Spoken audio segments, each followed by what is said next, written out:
Vamos a dar paso a nuestro panel Lo fundamental para el bienestar, que será una conversación sobre bienestar integral del ser humano, y esto implica desde lo físico, pasando por lo emocional y por lo mental.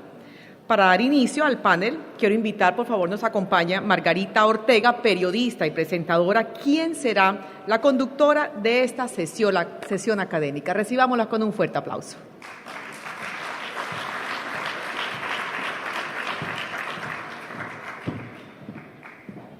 Buenos días, muy buenos días.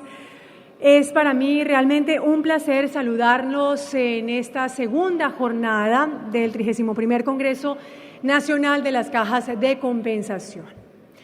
Nuestro deseo en esta mañana es seguir vinculando el bienestar del ser humano a una visión holística, es decir, a una visión integral, incluyente, que, como bien nos decía nuestra presentadora, abarca lo físico, lo emocional y lo mental. Durante la jornada que vamos a comenzar ahora, vamos a tocar uno de los puntos más íntimos y tal vez menos escuchados de ese bienestar del ser humano, y es la salud mental.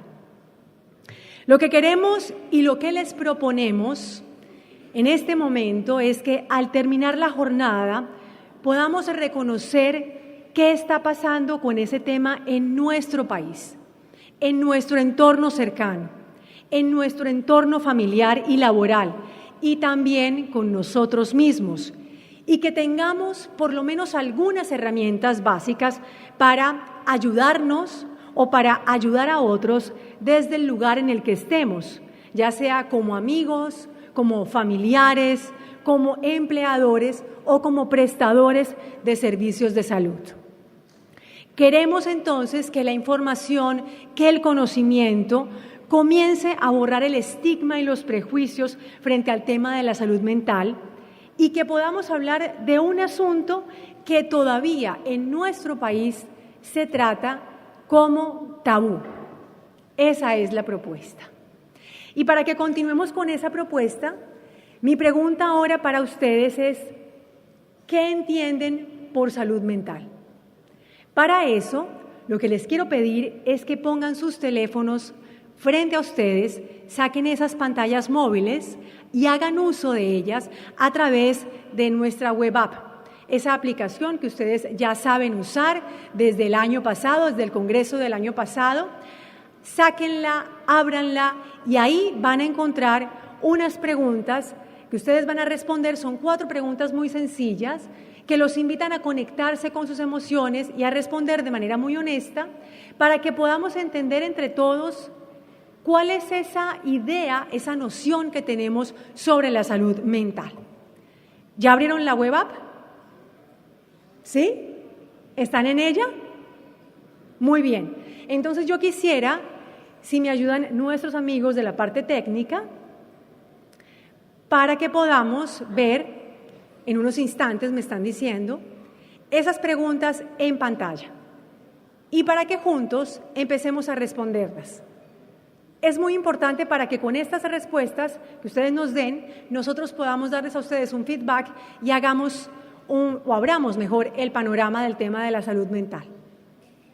Mientras que en pantalla tenemos las preguntas, ustedes van respondiendo y se consolidan los resultados.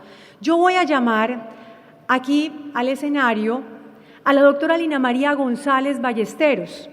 Ella es médica psiquiatra, líder en salud y bienestar de la Fundación Saldarriaga y Concha. Y con ella vamos a ver cómo está este panorama y vamos a analizar sus respuestas. Démosle un saludo, por favor, con un aplauso cálido a la doctora Lina. Doctora, la pregunta inicial es: ¿qué percepción tenemos nosotros los colombianos frente a la salud mental? Que es un poco lo que nos va a llevar el cuestionario o esas 4 preguntas que están respondiendo en el público.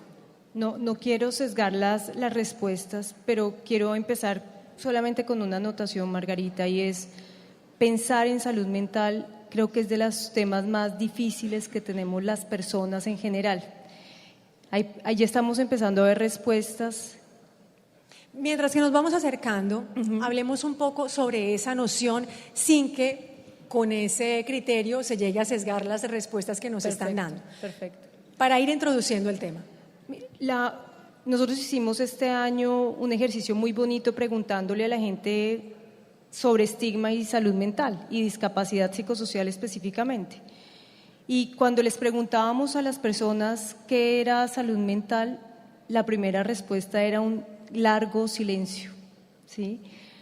Porque saber qué es salud mental es bien difícil. Sabemos qué es salud física, sabemos bien cómo cuidarnos en el día a día, qué comer, qué hacer ejercicio, pero qué hacer para cuidarnos mentalmente es bien complicado.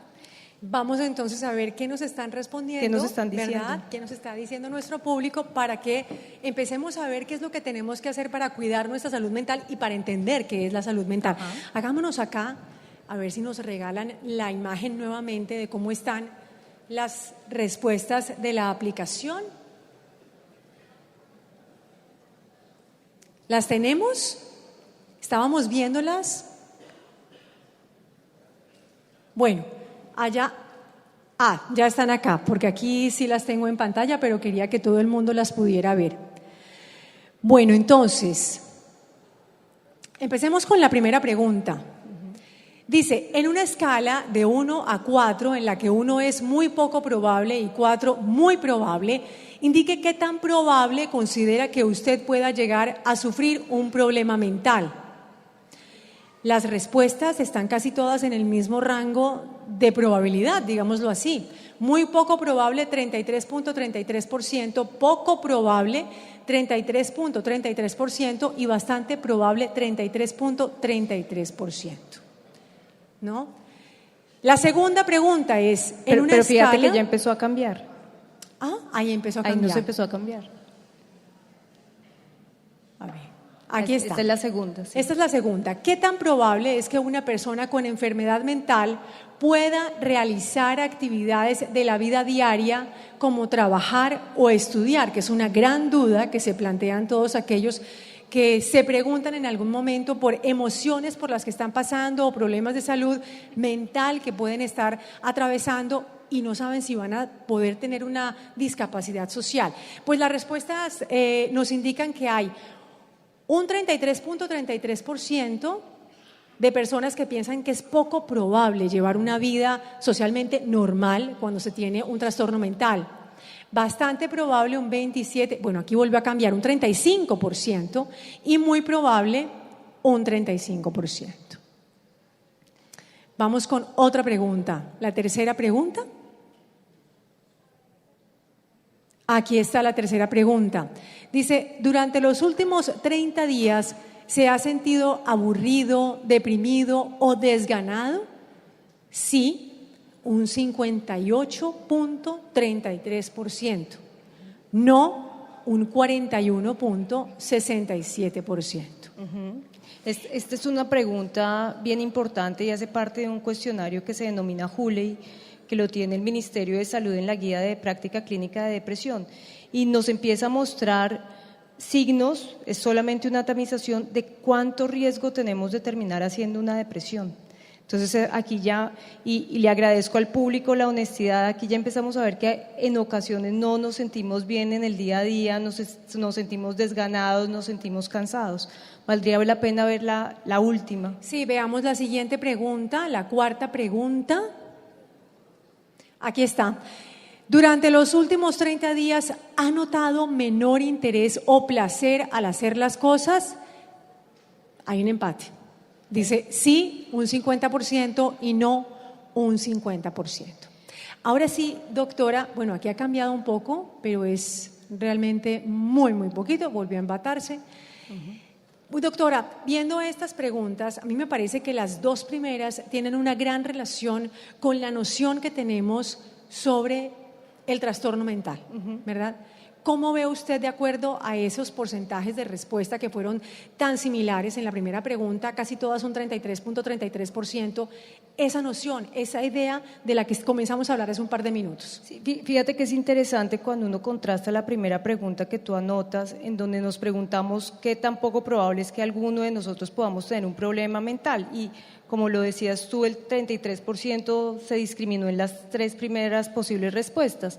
Y es llamativo cuando vemos estas 2 últimas, en donde es una escala de Hooley, como les había dicho, de tamización en depresión, en donde lo que encontramos es que sí estamos viendo que aquí hay personas que posiblemente tienen algunos síntomas depresivos cotidianos, pero que vale la pena empezar a consultar. En conclusión, a donde voy es, en muchas ocasiones pensamos que no tenemos problemáticas de salud mental, que es poco probable que las lleguemos a tener, pero que cuando hacemos una tamización juiciosa sí las tenemos. Y hay una segunda anotación que quiero hacer con respecto a la segunda pregunta, y es cuando decimos qué tanto una persona con un problema mental puede trabajar o funcionar. Y aquí empezamos, tú lo anotabas, empezamos a ver como diferencias, si nos dejan ver la segunda pregunta, empezamos a ver como diferencias con respecto a poco probable, bastante probable, ahorita subió el bastante probable y el muy probable que una persona trabaje. Y yo les pongo una pregunta en la mesa a todos ustedes que trabajan en las cajas de compensación, que trabajan por el bienestar y que nosotros también lo hacemos todo el tiempo, y es: ¿qué tan fácil es que un trabajador de ustedes se acerque a ustedes y les diga que está deprimido o que tiene un trastorno de ansiedad y ustedes realmente estén tranquilos trabajando con él? Creo que ahí está la pregunta interesante, ¿sí? ¿O qué tan fácil es que ustedes le digan a sus jefes que están tristes o que están angustiados o que tienen un problema y lo hagan de manera tranquila? Creo que esa pregunta nos tiene que hacer pensar mucho alrededor de eso. Y eso es parte de lo que vamos a hablar en esta hora que viene, porque eso es parte también del estigma y del prejuicio que manejamos todos, no solamente frente al paciente o a quien tiene que convivir con un trastorno mental, sino también a los prestadores especialistas de servicios médicos que tratan los trastornos mentales. Entonces hay un tabú para hablar sobre el tema, pero también hay un estigma para tocar la puerta de quien nos puede dar ayuda, y hay un estigma que cobija a la sociedad, que en silencio abandona y aísla a quien vive con la enfermedad. Tal cual, ese es el foco de este foro, y es el foco también pensado, y así Adriana, cuando nos invitó a esto, Margarita, que estábamos las dos, nos decía: venga, yo quiero que la gente piense en su salud mental. Y voy a tomar una palabra del ministro Juan Pablo Uribe y del viceministro, y es: tenemos que pensar en salud mental en primera persona, y esa es la invitación que queremos en este momento de hacerles a todos en esta hora de pensemos la salud mental para nosotros. Yo tengo una pregunta sobre las 2 últimas preguntas, y es justamente eso. Pensar en la salud mental en primera persona significa poder conectarnos con nuestras emociones, porque había una respuesta muy clara en estas 2 preguntas que tenía que partir justamente de esa conexión, de ser honestos con nosotros mismos y decir, bueno, yo me estoy sintiendo de esta manera.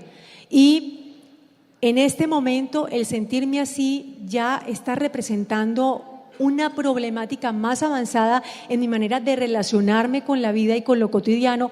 Voy a pedir ayuda. ¿Sí tenemos los colombianos la capacidad de hacer esa conexión con nosotros mismos, con esas emociones?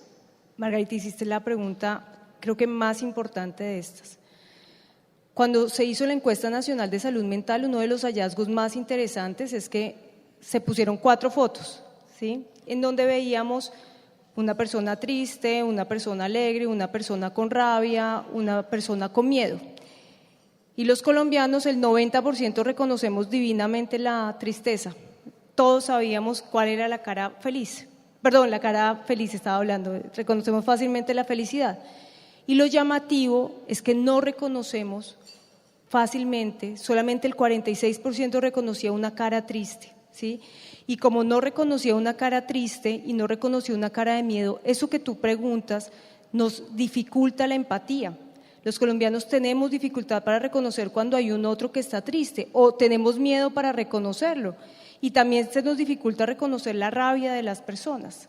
Entonces, si nosotros no reconocemos en el otro esas emociones, pero al mismo tiempo nos da miedo absoluto reconocer las nuestras, y fíjense las respuestas que creo que es súper llamativo. Todos decíamos, es muy poco probable que yo tenga algo, y cuando hacemos un Hooley, oigan, tenemos varios que sí tenemos seguramente problemas de tristeza, pues nos hace que sea mucho más complicado no solamente reconocer al otro, sino reconocer lo que nos termina pasando a nosotros. Bueno, pues muy bien, doctora. Hemos ampliado un poco el panorama, ¿no? Hace unos 5 minutos o 10 minutos que comenzamos, la pregunta había quedado en el aire. Creo que ahora, con estas respuestas y este análisis que usted nos brinda, podemos empezar a caminar por el sendero del conocimiento frente al tema de la salud mental. Yo la invito para que nos acompañe analizando unas cifras y unas estadísticas que también nos van a mostrar nuestros compañeros de técnica en pantalla, para que avancemos en este camino y sigamos ahondando en algo que finalmente nos compete a todos, porque yo creo que la salud mental es un tema de todos, dado que la salud en sociedad o de la comunidad a la que pertenecemos es nuestra propia salud. Sin duda alguna, la salud mental no solamente es un tema de todos, es una obligación de todos, y todos que nos relacionamos y tenemos hijos y tenemos pareja y trabajamos y estamos en el día a día con la cotidianidad, pues tenemos una obligación de cuidar la salud mental del otro, empezando cuidando la salud mental nuestra. Bueno, muy bien. Creo que en pantalla ya puede estar nuestra primera imagen para que continuemos. Aquí está. Y es justamente la definición que hace la Organización Mundial de la Salud mental. Y dice, un estado de completo bienestar físico, mental y social, y no solamente la ausencia de afecciones o enfermedades, en el cual el individuo es consciente de sus propias capacidades, puede afrontar las tensiones normales de la vida, puede trabajar de forma productiva y fructífera y es capaz de hacer una contribución a su comunidad. Doctora, una de las preguntas que nos respondían en el público tenía que ver justamente con esa idea que tenemos de la discapacidad social de aquellas personas que viven con un trastorno mental. Aquí nos dice la OMS que justamente lo contrario, la salud mental es ser productivo, ser fructífero, poder aportar a la comunidad. Pero no es una contradicción de pronto un poco la definición cuando uno piensa que las personas con trastorno mental sí pueden ser fructíferos, sí pueden aportar a la comunidad, sí pueden tener una vida en familia y en pareja. Justamente parte de lo que busca esta definición es entender que más allá de que yo tenga un trastorno depresivo o que esté angustiado o que tenga una esquizofrenia o que tenga una fobia, ¿sí? Para mí antes pararme en un público acá era asustadorcísimo y yo hoy día lo hago. Implica que yo pueda hacer las cosas también cotidianamente. Yo me pregunto cuántos de ustedes no han pasado por una depresión y están trabajando y funcionan y hacen su día a día, seguramente no de la mejor manera, pero lo logran. Y finalmente eso es tener salud mental, es saber que yo puedo tener cosas, que puedo y que necesito pedir ayuda, pero que puedo funcionar, pero que además para poder funcionar necesito una sociedad que me dé la oportunidad de funcionar. Hace un rato hablábamos con alguien y nos decía cómo una persona con un hijo puede tener problemas, ¿sí? Ese hijo también que tiene dificultades, claro que se puede incluir en el colegio, claro que además de tener un déficit de atención, hace parte del funcionamiento social y puede estar creciendo y siendo mejor cada día. Ese es el link que necesitamos hacer nosotros cuando tenemos una persona al frente y nos dice que tiene una dificultad mental. Muy bien. Vamos con la siguiente imagen, por favor. Bueno, y aquí empezamos a hacer conteo. Enfermedades en América Latina y el Caribe. El 22% de estas enfermedades en la región son trastornos mentales y neurológicos. Sí.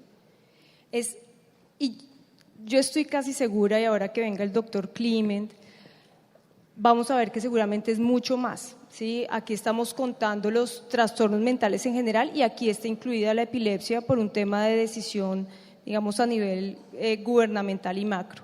Pero aquí está incluida particularmente los trastornos depresivos, los trastornos de ansiedad y algo que quedó por fuera, que seguramente nos va a sumar mucho acá, y son los trastornos por consumo de sustancias. el alcohol y las sustancias psicoactivas han venido generando una problemática mucho mayor, así que ese 22%, es decir, 2 de cada 10 personas puede tener una enfermedad mental o tiene una enfermedad mental, seguramente se nos incrementará a 4 de cada 10 si sumamos consumo de sustancias psicoactivas y consumo de alcohol. Y tal vez si pensamos en todas aquellas personas que no son diagnosticadas porque encuentran muchos obstáculos para llegar justamente al servicio de salud o por razones sociales, porque simplemente en silencio padecen el trastorno mental y tratan de sobreaguar la vida como pueden porque hay un estigma muy grande. Uno de los puntos claves, y ahí tienes toda la razón, es que llegar a este diagnóstico implica lo primero que la gente asuma que sí tiene un problema. Cuando hicimos la encuesta nacional de salud mental en el capítulo de acceso, uno de los datos más relevantes era que los papás de niños entre 7 y 12 años encontraban más o menos que el 50-60% podía tener un problema mental. Y se les preguntó si ellos habían asistido alguna vez a una consulta. Y la respuesta fue bastante particular porque de ese 70% que teníamos, solamente el 20% terminó asistiendo. Y la pregunta siguiente era, bueno, ¿y usted por qué no asiste? Y la respuesta más frecuente fue porque no lo consideran importante. Y esto es una pregunta, es una respuesta entre comillas, porque no considerarlo importante nos debería hacer preguntar ¿qué tanto miedo tengo yo de decirle a alguien, oiga, mi hijo tiene un problema o está triste? Y pues esto mismo lo reflejábamos en los resultados con los adultos. Es decir, ese 22% sí puede ser un subdiagnóstico muy alto y un subdiagnóstico muy asociado a que consultar da vergüenza. A mí me encanta hacer una pregunta y no sé si tú me das permiso. Pero claro que sí. ¿Cuántos de ustedes han ido al médico este año? ¿Por cualquier razón? Muy bien, casi la mayoría. ¿Cuántos de ustedes han asistido a un psicólogo o a un psiquiatra este año? Una bastante minoría. Y los felicito a los que levantaron la mano. No pensábamos en la salud mental. Claro. No quiero decir que tengan que ir al psicólogo o psiquiatra, ni mucho menos. Pero sí es como no estamos pensándolo. Muy bien. Bueno, vamos a la siguiente imagen, por favor. Y aquí está. Y habla sobre la encuesta nacional de salud mental en Colombia que usted nos mencionaba, doctora, y dice que el 40.1% de la población entre 18 y 65 años ha sufrido o sufrirá de algún trastorno mental. Eso es un número tremendamente alto. Es un número muy alto y empieza a reflejar muchas de las cosas que ya hemos visto. Tenemos el 40% de nuestra población en algún momento ha tenido un problema o un trastorno mental a lo largo de su vida. Y dice además que 10 de cada 100 adultos, ¿no? Y 12 de cada 100 adolescentes tiene actualmente algún problema que sugiere la presencia de una enfermedad mental. De los colombianos hemos presentado alguna enfermedad mental a lo largo de la vida, el 80% de los colombianos. Acabábamos de ver un poco, digamos, el porcentaje en la región. ¿Cómo estamos nosotros dentro de esa geografía? Nosotros nos parecemos hoy día y cada vez más a los países desarrollados en términos de enfermedad mental y en términos de enfermedades crónicas no transmisibles. Hemos venido creciendo dolorosamente en depresión, próximamente va a ser nuestra primera causa de enfermedad. Hemos venido creciendo en trastornos de ansiedad y hay algo importantísimo. Dejamos de ser consumidores a volvernos un país dejamos de producir sustancias psicoactivas a ser un país de consumidores. Estamos creciendo en consumo de sustancias, estamos creciendo en alcohol y estamos creciendo en una cosa que es muy dolorosa, niños que empiezan a consumir muy tempranamente. Entonces, claro que sí, nos estamos pareciendo y eso pues no nos puede enorgullecer ni mucho menos. No, para nada. Pues doctora, muchas gracias por ampliarnos este panorama. Continuamos con usted y para que avancemos en este sendero que iniciamos hace unos minutos, yo quisiera que vinieran al escenario el doctor Carlos Climent López. Él es médico de la Universidad del Valle y psiquiatra de la Universidad de Harvard, y por supuesto el viceministro de Salud Pública y Prestación de Servicios, el doctor Iván Darío González Ortiz. Los invito para que nos acompañen y para que nos sentemos a conversar. De eso se trata. Bueno, pues muchísimas gracias a ustedes tres por estar aquí. acompañándonos. Y yo quisiera que hiciéramos de esto una charla que, además de tener la mirada de la academia, ¿no es cierto?, y las estadísticas que son siempre necesarias, las cifras, pudiéramos hacer de esta charla algo coloquial que nos acercara a todos a una idea real de lo que estamos viviendo con respecto a la salud mental en Colombia.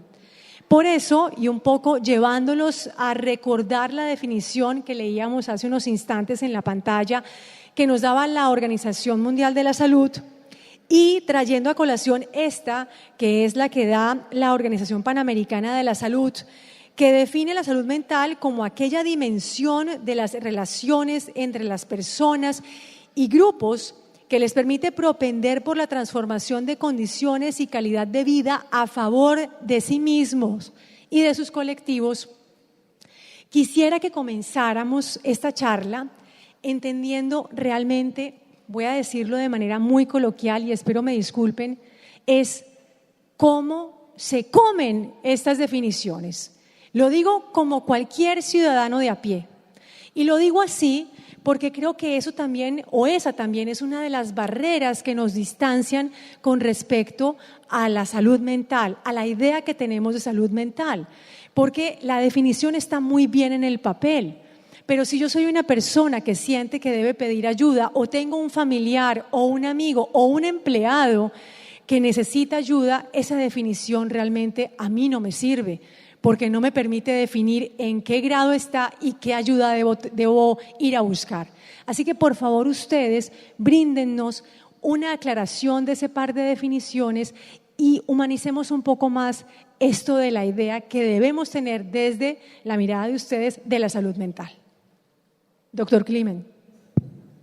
Muchas gracias.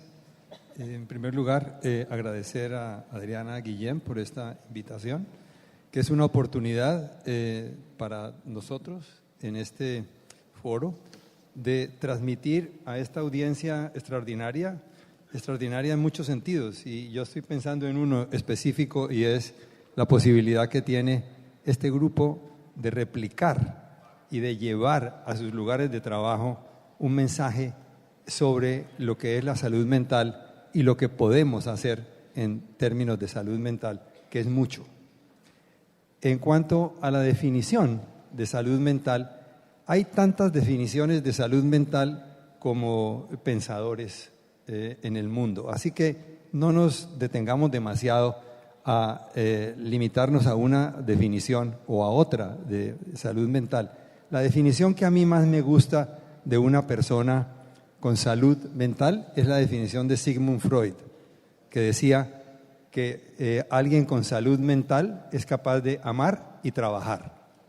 Tan sencillo como eso. Es decir, eso lo podemos nosotros ampliar en muchos sentidos, pero si nos ponemos a ver, es bien complejo lo que esto implica. ¿Qué quiere decir alguien que sea capaz de amar? Eso requiere muchísimas condiciones, y muchísimas condiciones que tienen que ver con la capacidad de expresar y controlar emociones. Es la persona que tiene buen sentido del humor, toma decisiones razonables basadas en un buen juicio de la realidad, disfruta de la vida, acepta sus responsabilidades y sus culpas y cumple con sus obligaciones. Esencialmente es capaz de amar y trabajar. Gracias, doctor González. Muchas gracias, Margarita. Quiero agradecer la invitación a Adriana, Patricia, y saludar a todas las personas que están acá de una forma muy especial. Cada vez que invitan al Ministerio a hablar de salud mental, nos hacen un favor, porque hemos trabajado en esto para ponerlo en la agenda y sacarlo de las sombras, como ha sido la recomendación de los expertos. Y antes de responder, solo un saludo muy especial a todos los senadores, representantes que están acá, a los magistrados y magistradas y a todas las personas que nos acompañan hoy. Pues realmente las definiciones ustedes las pusieron, me encantó la de Freud, que no la había oído, pero me encanta. Yo creo que la mejor forma en que nosotros hemos tratado de aproximarnos a ella es lo que decía Alina hace un rato, que lo hemos venido hablando con el ministro, y es hablarlo en primera persona. Y empezamos a hablar de eso porque este es un país que va cambiando de conversación semana a semana. Y uno de los temas que ocasionalmente llega es el tema de la salud mental. Entonces, una semana hablamos de un partido que gana la Selección Colombia, otra semana es muy intenso una ley que de pronto se cae por un concepto de la Corte, otra semana es muy intenso el tema de las elecciones, esta semana estamos en otro tema muy intenso y de pronto aparece una violación, una muerte de un niño que acapara todos los medios y es muy fácil verlo allá, verlo en tercera persona y quedarnos mirándolo en el noticiero o en el periódico y escandalizarnos. Y cuando lo miramos en primera persona es en la casa, en el hijo que tiene dificultades académicas, en el hijo que tiene un consumo problemático de alcohol, en un papá o una mamá con una depresión grave. Y eso es muy difícil, y es difícil por lo que mencionaba Lina ahora del estigma, y es difícil porque a veces es más fácil ver en terceros el tema, en el vecino que consume o el otro que intentó suicidarse. Entonces la invitación a verlo en primera persona es una forma de definición de decir, esto pasa en mí, cuando no duermo, cuando tengo angustia, cuando tengo ansiedad, cuando me cuesta trabajo concentrarme, por cualquier razón, por un problema afectivo, por un problema económico, por un problema laboral. Y cuando eso no es solo en mí, sino en mis hijos, en mis papás, en mi esposa, en mis hermanos, ahí es que tenemos que traerlo, Margarita, y empezarlo a ver en primera persona para entenderlo en toda su dimensión y poderlo empezar a trabajar desde el rompimiento del estigma, desde la tranquilidad de hablarlo sin angustias. Y creo que ese es el aporte que haríamos en esta primera respuesta. Doctora. Sumar dos cosas a lo que decía el doctor Climen y a lo que dice el doctor González, y es, tu pregunta es ¿cómo volvemos una definición más humanizada? Yo voy a hacer un intento de esto y es cuando yo soy capaz de ir y funcionar y relacionarme bien con los otros y trabajar tranquilamente y dormir bien y sentirme a gusto con eso que yo hago en el día a día, pero además reconocer que a los otros les pasan cosas, ahí estoy teniendo salud mental. Y hay una segunda cosa, y es que yo sí creo que nosotros los psicólogos y los psiquiatras le hemos abierto una puerta a definiciones demasiado complejas, ¿sí? Y definiciones que además hacen que yo me pregunto cuántos de ustedes hacen algo por su salud mental. Y en unos grupos focales que nosotros hacíamos me preguntaba a mí, bueno doctor, ¿y qué hay que hacer por la salud mental? Entonces uno empieza a decir grandes cosas, ¿no? Y nos hicieron una pregunta muy parecida a la que tú hiciste, oiga, vuélvamelo facilito, ¿sí? O sea, dígame qué hay que hacer, ¿sí? Y les quiero confesar que no es tan sencillo y nos ha puesto a buscar y empezar a ver, oiga, ¿será que ser capaz de aburrirse es salud mental? Sí, aburrirnos es tener salud mental. Ser capaz de dejar el celular un rato es tener salud mental, sin duda alguna. Ser capaz de tirarme a un prado, mirar hacia arriba o acostarme simplemente y quedarme dormido tranquilo o abrazar a mi esposa o a mi hijo y estar feliz porque estoy ahí, eso es salud mental y eso nos da salud mental. Y yo sí creo que una de las tareas grandes es justamente la que tú nos estás poniendo y es vuélvamelo fácil. ¿Sí? Así como le decimos a los niños no coma azúcar, haga ejercicio, ¿sí? ¿Qué tenemos que hacer para volver fácil la salud mental? Muy bien, yo quisiera entonces ahora que miráramos un poco el territorio nacional y empezáramos a entender qué ha pasado con los programas de salud mental, cuál es la historia de esos programas, de la investigación, cómo ha sido ese recorrido. Sé que es algo largo, pero quisiera que de verdad de forma resumida y concreta pudiéramos tener un poco el mapa del país en esta historia, en la historia de los programas de la salud mental en Colombia. Doctor Climen. Gracias. El primer médico en Colombia que habló sobre salud mental en términos o en atención primaria fue Héctor Abad Gómez, el padre de Héctor Abad Faciolince, quien escribió un libro sobre el asesinato de su padre. Este fue el primero realmente, el que puso la primera piedra de lo que es atención primaria en Colombia. Corría el año 1978 Y en una pequeña ciudad de Rusia, de la Rusia de entonces, Alma-Ata, se lanzó la declaración de Alma-Ata que proponía en 1978, hace 41 años, salud para todos para el año 2000. El mandato de esta declaratoria, en la cual se reunieron todas las autoridades en salud del mundo, era que había que trabajar en esto. Colombia recogió este mandato y en campo de la salud mental se empezaron a desarrollar en 1979, hace 40 años, las primeras estrategias en atención primaria en salud mental. Allí se desarrollaron estrategias, manuales y una serie de técnicas para poder llevar la salud a las poblaciones más desprotegidas. Esto lo he oído esta mañana de ilustres economistas, que lo importante es que nosotros llevemos metodologías sencillas que le lleguen a las personas que más necesitan los servicios de salud mental.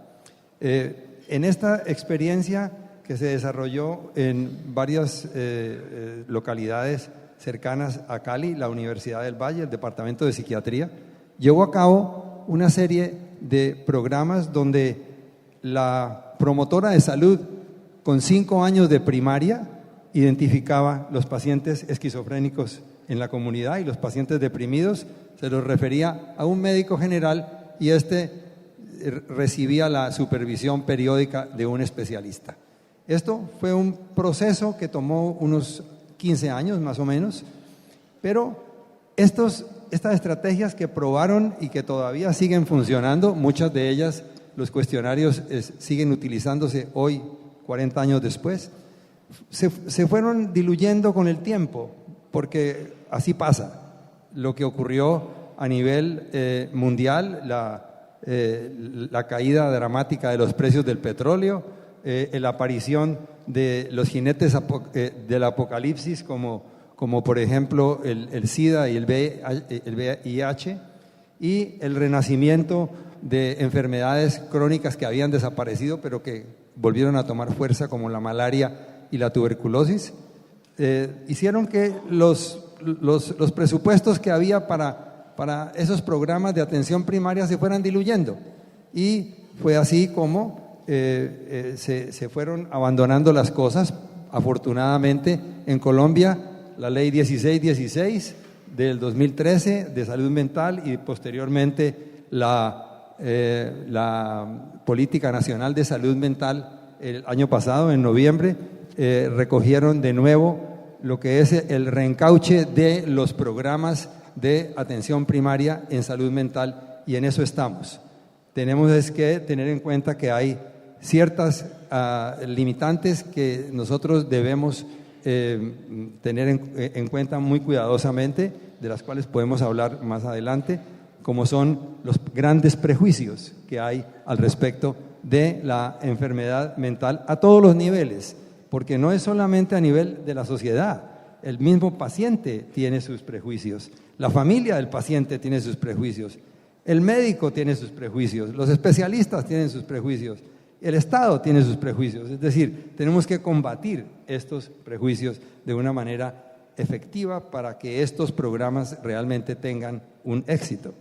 Doctor Climent, y justamente para hablar de eso yo quiero preguntarle, doctor González, ¿cómo está la política del Ministerio de Salud con respecto a la salud mental y específicamente con respecto a investigación y a capacitación para poder sensibilizar al personal, digamos, interdisciplinario que podría estar atendiendo a los pacientes con enfermedad mental y sensibilizarlos para poder empezar a borrar obstáculos frente al diagnóstico? Gracias, Margarita. Muy interesante.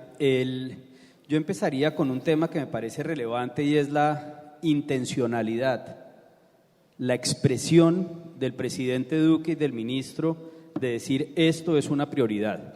Colombia definió en el año pasado 10 prioridades de salud pública. No quiero entrar en el detalle, pero quiero decir que 2 de esas 10 prioridades están asociadas a salud mental.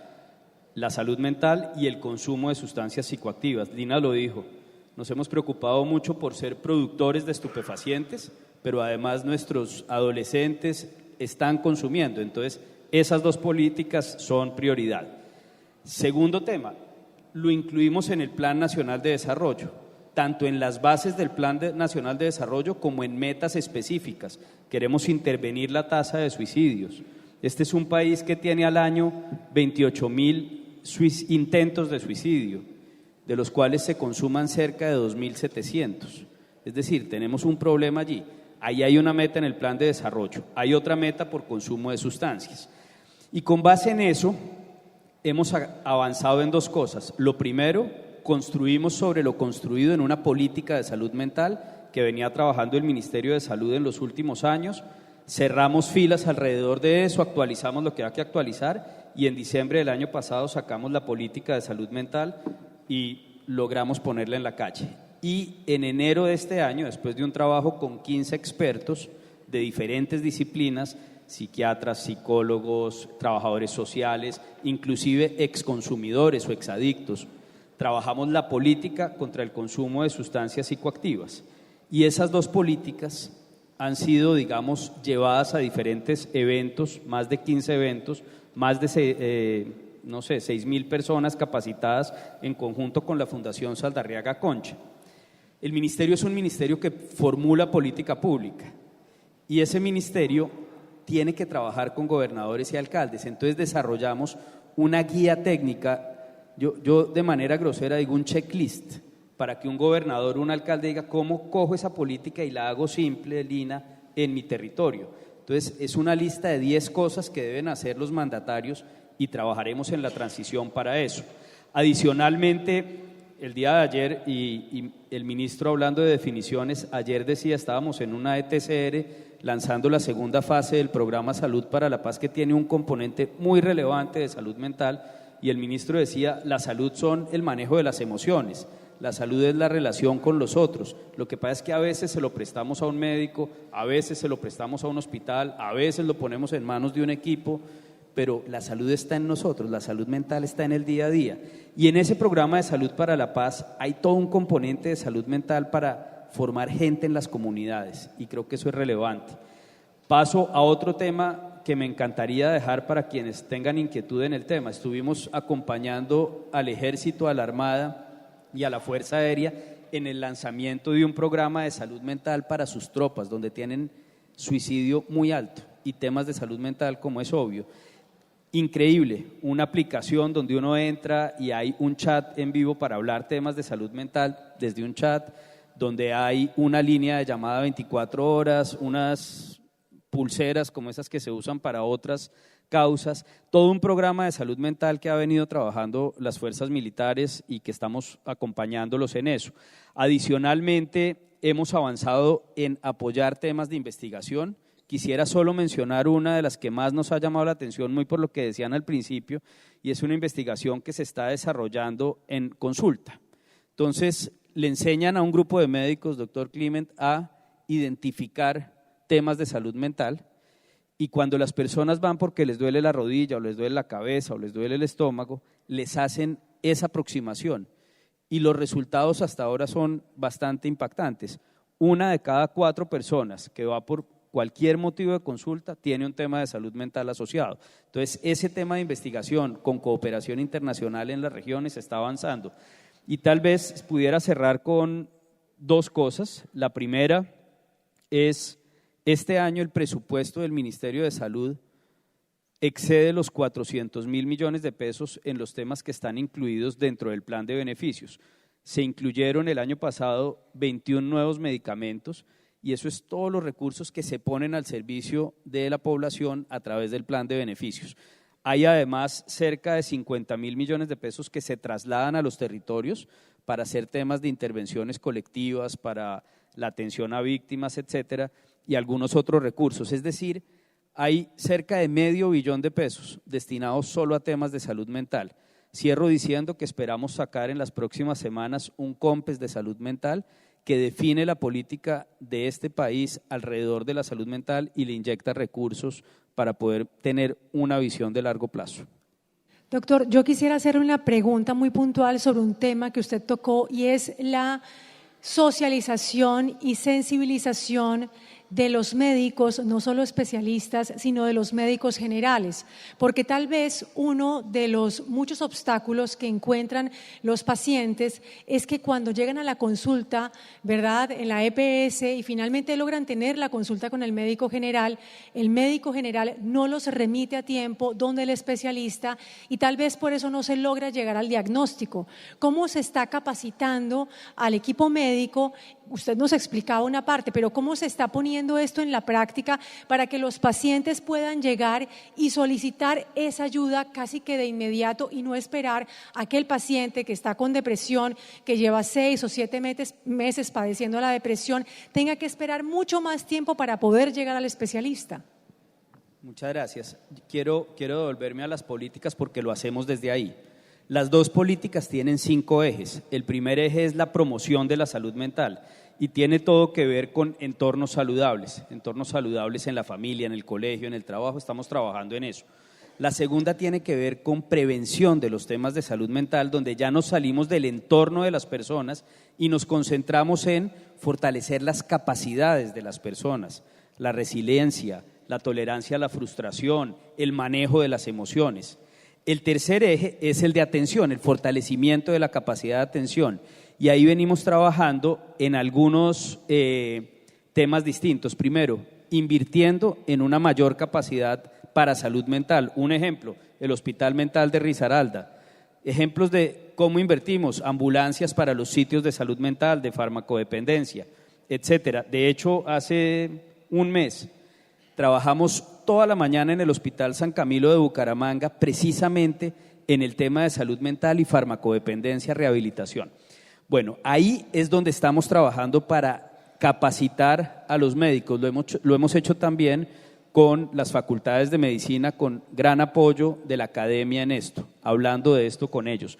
Pero yo no quiero decir que hemos hecho todo, hemos hecho mucho en 15 meses, pero todo está por hacer. Falta fortalecer esa capacitación a los médicos. Sin embargo, déjeme hacer un llamado a que esto no es solo un tema de capacitar los médicos, es decir, es un tema de poner en la agenda pública la salud mental, porque tampoco es cierto, por muy capacitado que esté el médico, que yo llegue a donde mi médico sin conocerlo y le cuente que me quiero suicidar o que tengo angustias. No, la confianza que se debe generar implica romper el autoestigma. Entonces, creo que el trabajo viene en 2 lados, en avanzar en seguir capacitando a los profesionales de salud sobre elementos, digamos, esenciales, pero también en poner en la agenda lo que estaba mencionando Lina ahorita, y es romper el estigma y el autoestigma sobre eso. 4.º eje, para cerrar, rehabilitación e inclusión social, y el 5.º eje, todo el trabajo intersectorial. Y esta es una pregunta para cualquiera de ustedes que quiera comenzar a responderme, y es que luego de entender cómo van las políticas del ministerio y de ir ampliando este trasegar que hemos comenzado hace unos minutos, yo quisiera que ustedes me contaran, cada uno desde su perspectiva, o me hablaran de esos detonantes que tienen que ver con los trastornos mentales, porque si bien es claro, o bueno, a lo mejor no lo es, que los trastornos mentales tienen todo que ver con la biología de cada persona que vive la enfermedad, pues también es claro que existen socialmente unos detonantes que hacen que la enfermedad aparezca, y en nuestro país es contundente las consecuencias que tienen que tener o que tienen que vivir o padecer muchas de las víctimas, por ejemplo, del conflicto armado, con respecto a la violencia que han tenido que padecer, con respecto, por ejemplo, al desplazamiento en las zonas rurales, en las ciudades tenemos la violencia de género y tenemos además el consumo, como bien decía la doctora Lina, de sustancias psicoactivas. Pero a mí me parece que en este punto sería importante hablar también del alcohol, que en nuestro país es de un consumo tan generalizado, ¿no? Y que bebemos por si estamos felices o por si estamos tristes, cualquier razón es válida y que puede ser un detonante más para un trastorno mental. Yo quisiera dividir tu pregunta en 3. ¿Qué factores nos exponemos? Sin duda los que tú anotas, los biológicos y los genéticos son reales. De hecho, nosotros tenemos áreas en nuestro país que sabemos que hay más enfermedad mental, Antioquia, el eje cafetero, sabemos que hay más trastorno afectivo bipolar, por ejemplo, depresiones en algunas áreas. Pero si quitamos eso, sin duda alguna la violencia, y no solamente la violencia del conflicto armado, termina siendo impactante. Hay varias investigaciones en nuestro país que nos muestran que más allá de que nosotros hayamos estado inmersos de manera directa en el conflicto armado, que sin duda alguna ha incrementado el trastorno de estrés postraumático, yo me pregunto cuántos de ustedes que viven en Bogotá, pues donde yo vivo, que la conozco más fácil, salen tranquilamente a las 10 de la noche a caminar con un celular en la mano. Ninguno, ¿sí? Y eso se ha venido encontrando que ha generado un trastorno de ansiedad persistente, que es lo que la gente llama como esa violencia normal, ¿sí? Entonces a uno le consultan porque me robaron el celular, pero para todos es normal, pero eso genera una gran agresión. Y hay un tercer punto ahí clave, y es el mundo en general se ha normalizado el tema de la agresión entre líneas, el famoso bullying. Entonces muchos dicen, pero si es que yo de chiquito viví bullying y eso ya no pasa tanto. No, sí pasa y frecuentemente, y no solamente en el colegio, entre nosotros mismos nos hacemos pequeños matoneos, y esas relaciones interpersonales favorecen esas dificultades en las relaciones interpersonales, y lo que hablábamos previamente, el no reconocer que al otro le duele algo, pues favorece el trastorno mental. Eso como primera parte. Lo segundo que tú anotas con respecto al consumo de sustancias, en el año 2011 hubo una encuesta muy bonita, muy dolorosa, pero muy bonita, en los colegios, en donde les preguntaban a los niños qué tanto consumían. Y habían unas 5 preguntas que a mí me acuerdan mucho, una propaganda que decía hace un tiempo: ¿usted sabe dónde están sus hijos en este momento? No sé si la recuerdan. Y esas 5 preguntas, parte de lo que decían era, bueno, tus papás están en casa, tus papás saben quiénes son tus amigos, tus papás sabes a qué horas haces tareas. Y lo que termina encontrando es que los niños que consumen más tempranamente no tienen presencia de papás, ¿sí? Y no son malos papás, sin duda son buenos papás que necesitan trabajar, que necesitan hacer cosas, pero eso ha incrementado el consumo con un segundo elemento clave, y es que se nos ha vuelto normal consumir. Y no voy a entrar en el debate del consumo de marihuana y demás, pero no es normal que un niño consuma alcohol antes de los 18 o de los 21 años. Hay estudios evidentes que muestran en tomografías con PETs que eso no es normal. Pero entonces nosotros los colombianos y los latinos somos muy amigos de tómate un poquito de cerveza a los 10 o a los 11, que eso no te pican los moscos. Y el consumo no es normal y lo volvemos normalizado. Y quiero cerrar con una cosa antes de esto, y es, hablando del tema anterior, yo sí creo que las cajas han hecho un ejercicio muy juicioso en temas de salud mental. La única recomendación es que tenemos que continuarlo, y las cajas tienen un elemento clave, y es, trabajan en los 5 ejes que el doctor González anotaban. Ustedes trabajan en bienestar, favorecen promoción, trabajan en prevención, trabajan en atención a aquellos que manejan atención y trabajan en cuidado. Y yo sí creo que hay un impacto inmenso que las cajas pueden realizar. Se apagó ya, aquí está, doctor Climent, por favor, continúe usted. Creo que hay suficiente ilustración, la doctora Lina ha sido muy clara al respecto. El problema de la depresión y la ansiedad, que son 2 hermanitas gemelas que van agarradas de la mano, es un problema global, no es un problema que se ha incrementado en Colombia solamente. La violencia obviamente tiene mucho que ver con el incremento, pero es que hoy en día las firmas de consultoría más importantes del mundo tienen incluidas la depresión y la ansiedad como 10 de los pronósticos globales más importantes para el año 2019. Es decir, estamos dentro de la lista, depresión y ansiedad, dentro de la lista al mismo nivel de la guerra comercial entre China y los Estados Unidos, y al mismo nivel de la desaceleración de la construcción a nivel mundial por la escasez de la arena. Dentro de ese grupo hay 10 grandes pronósticos globales, y uno de ellos es que la depresión y la ansiedad van a ser son hoy día el problema más serio. Nosotros tenemos que hacer algo para enfrentar esto. En Colombia hay una población del tamaño de la ciudad de Cali, 2.4 millones de habitantes que sufre de depresión en este momento. Y la gran mayoría de esos pacientes no son identificados. Y no son identificados porque no tenemos personal suficiente, porque no hay psiquiatras suficientes, porque es imposible que los podamos producir. Hay 1.240 psiquiatras para una población de 48 millones de habitantes. Entonces necesitamos llevar un sistema de atención primaria en salud mental a las poblaciones desprotegidas, a donde realmente están necesitando esto.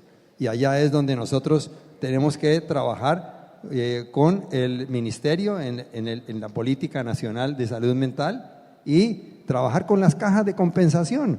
En la revista que está circulando en este momento de Azocajas, en la página central, está un cuestionario, que es el cuestionario de reportaje de síntomas, donde ustedes han contestado 2 de esos síntomas en estas preguntas que se les hicieron inicialmente. Yo les recomiendo que se lleven esta revista para sus casas, se las hagan a ustedes mismos, a sus familiares, y de pronto la puedan aplicar en sus lugares de trabajo.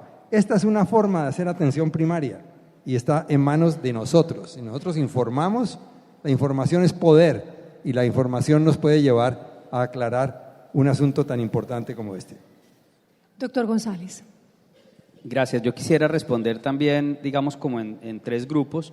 Lo primero, me paro desde los intentos de suicidio, más de 28.000 como hablábamos, y desde los suicidios consumados.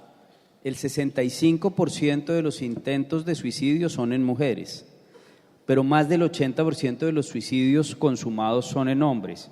Temas como las relaciones afectuosas, los temas económicos, temas laborales, lo que se deriva de traumas, de culpas, etcétera, son las cosas que se están reportando porque este evento en Colombia se está vigilando desde Civigila, el intento de suicidio. Entonces yo creo que, digamos, hay muchos elementos que son disparadores de esta situación, pero están muchas otras cosas para revisar. No es solo lo que lo dispara, sino lo que ha pasado antes. Si uno recoge, y hay, digamos, en la Universidad de Antioquia, el doctor Carlos Palacio ha venido insistiendo en esta autopsia emocional para devolverse desde el evento a entender hacia atrás qué había pasado. Pues hay muchos elementos que, como bien mencionaba el doctor Climent, no han sido identificados y que empiezan siendo sutiles. Y ahí quiero, digamos, aparte de mi trabajo, que es de por sí un riesgo de salud mental, sin duda, porque uno vive ansioso, no duerme bien, etcétera. ¿Cierto, doctora Norma? Aparte de eso, yo he hecho la reflexión en un caso. Uno de mis hijos tiene un problema académico importante, pero no llega el lunes por la mañana. Esto empieza a prepararse poco a poco y es sutil la forma como esos problemas de salud mental van llegando a los hogares y van volviéndose o escalando dentro de la agenda de las personas y de los hogares. Entonces yo creo que uno tiene que avanzar en identificar con sutileza esa forma como gradualmente, poco a poco, en silencio, van entrando los temas de salud mental en nosotros como personas y en nuestras familias, y estar alertas para tratar de intervenirlo a tiempo. Quiero cerrar con algo, y es agradecerle a las cajas de compensación que han trabajado con el ministerio. Específicamente hicimos un programa muy lindo que se llamaba Familias Fuertes en diferentes regiones de Colombia, con muy buenos resultados. Y creo que hoy queda el espacio, Patricia y Adriana, para mirar cómo hacemos una alianza hacia adelante. El gobierno nacional, y el presidente Duque lo dice en todas sus presentaciones, quiere poner la salud mental en la agenda pública. El ministro Juan Pablo ha recorrido este país haciéndolo. ¿Por qué no recoger esa alianza y pensar en todo lo que ustedes están? Esos entornos laborales, con un programa estructurado que construyamos juntos para intervenir en las empresas donde ustedes tienen afiliados, pero también en los colegios que son regidos por las cajas de compensación. En este momento acabamos de lanzar con la Fundación Saldarriaga Concha y con la ministra María Victoria Angulo un programa que se llama Conexión Vital, donde queremos enseñarles a los niños a tener más resiliencia, pero además a fortalecer ese entorno educativo. ¿Por qué no trabajar en eso con las cajas? ¿Por qué no mirar las universidades en donde ustedes tienen presencia y mirar cómo intervenimos a los jóvenes y cómo empezamos a meterle tecnología para el jueves y el viernes que toman trago y se vuelven impulsivos y tienen problemas afectivos, hacen decisiones incorrectas o consumen drogas. El tema de los deportes, facilitar el acceso a los deportes para las poblaciones vulnerables. Es decir, creo que las cajas de compensación tienen una cantidad de recursos y elementos para que, si sumamos esfuerzos, seamos capaces de seguir sacando de las sombras la salud mental y alcanzar un mejor futuro en salud para todos. Pues muy bien, se nos quedan muchos temas en el tintero. Podríamos pasar acá un buen rato tratando de esclarecer y de hurgar todo este asunto que de alguna manera sí resulta complejo porque al parecer, habiendo estado tantos años en la oscuridad, se ha convertido en un tabú, en un tema silencioso que se ha vivido siempre en la soledad, ¿no? De alguna forma, quienes han vivido o conviven con una enfermedad mental viven muy solitarios y aislados por nuestros prejuicios y por el estigma que proviene de todas partes. Podríamos hablar, por ejemplo, de la ansiedad, de la depresión y del suicidio en jóvenes, en niños, en ancianos. Podríamos hablar de cómo está la salud mental en Colombia, en las zonas rurales y en las zonas urbanas. Pero en este momento, que sé que el tiempo es corto, yo quisiera que dejáramos esos ítems que nos quedan de la charla para que se conviertan en preguntas del público hacia ellos mismos y para sus entornos, y que los dejáramos más bien con la posibilidad de tener herramientas fáciles como las que nos mostraba ahora el doctor Climent, que está el cuestionario en la revista de Azocajas, ¿verdad? Para que hagamos realidad esa posición en la que somos nosotros los defensores y cuidadores de nuestra salud mental, que asumamos la responsabilidad, que entendemos que el Estado nos da herramientas, que entendemos que los especialistas están ahí, que esperamos que se sensibilicen para el momento en que los necesitemos y podamos acudir con confianza, pero que nosotros podamos ser unos cuidadores de esa salud mental, no solo la nuestra, sino la de aquellos que están en nuestro entorno, de la de nuestros amigos, la de nuestros familiares, la de nuestros empleados, ¿no? La de nuestros colegas. ¿Qué hacer? ¿Cómo hacer para comprender cuándo debemos pedir ayuda? ¿Cuáles son esas señales que nos indican que estamos pasando de un momento, por ejemplo, de depresión a un trastorno mental? ¿Cómo nos acercamos y cómo incluso rompemos la barrera social y tomamos la decisión de ser responsables de nuestra salud mental? Doctora Lina. 3 cosas importantes. La primera, si vieron las preguntas que hicimos hoy, muchos estábamos pensando que era muy poco probable tener algo y el 50% de nosotros acá seguramente tiene cositas depresivas que vale la pena mirar. Es decir, lo primero es pregúntese cómo está y asuma que nos puede pasar y que si eso puede pasar podemos hacer cosas. Lo segundo es pregunte al otro cómo está, cómo se siente, abra ese espacio. Créanme que escuchar las emociones de los otros no es tan difícil, asusta mucho, ver a la gente llorar asusta mucho. A mí alguien me decía cuando decidí ser psiquiatra, ¿y usted cómo hace para estar en el consultorio viendo gente llorando? No pasa nada, no nos pasa nada, ver a un otro llorando y ser capaz de escucharlo abre un espacio inmenso y puede salvar una vida.